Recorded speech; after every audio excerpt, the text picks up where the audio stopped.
UN tribunal seeks answers after stunned by courtroom suicide. The Hague, Reuters. A UN tribunal that was stunned by the courtroom suicide of a Bosnian Croat war criminal said on Thursday it was working with Dutch investigators to piece together how he smuggled a fatal dose of poison into the high-security building. Slobodan Praljak, 72, died on Wednesday at a hospital in The Hague within hours of drinking a vial of liquid during the reading of his appeals judgment at the International Criminal Tribunal for the former Yugoslavia. La-10-1-NZ2 preliminary testing confirmed that the cause of death was drinking a liquid that can kill, spokesman Vincent Veenman of the public prosecutor's office in The Hague said. We cannot yet say what that substance was. Further testing is needed, he said. A 5-member ICTY appeals bench upheld Praljak's conviction on charges of crimes against humanity over persecution, murders and expulsions of Bosnian Muslims from territory captured by nationalist Bosnian Croats and the brutal imprisonment of wartime detainees. It also upheld his 20-year prison sentence. The criminal investigation was immediately launched by Dutch authorities, who sealed off the ICTY courtroom to take evidence after Praljak told the court, "I have just taken poison," denounced the verdict and slumped back in his chair.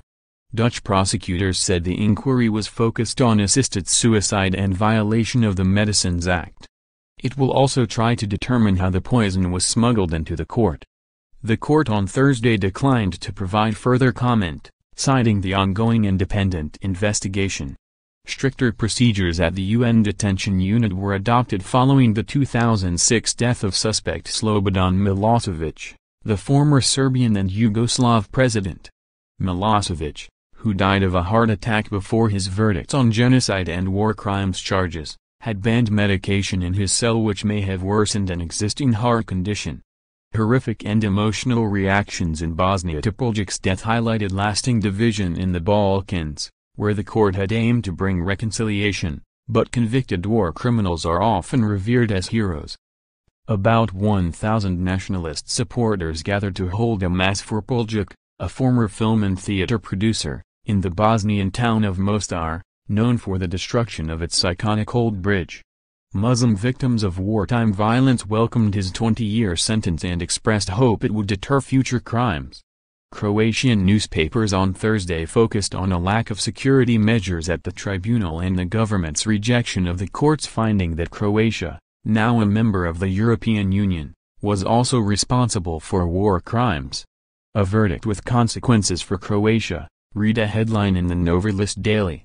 The appeals chamber found former President Franjo Tudjman and Croatia responsible, it said.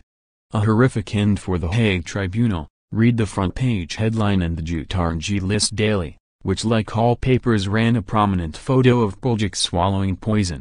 The dramatic events unfolded in the last minutes of the court's final ruling before it closes next month after 24 years.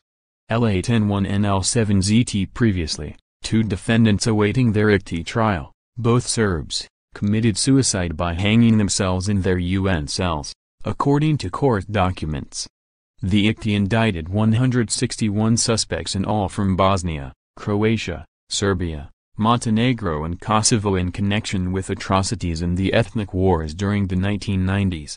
Of the 83 convicted, more than 60 were ethnic Serbs. Writing by Anthony Deutsch, stational reporting by Igor Illich in Zagreb, editing by Angus McSwan.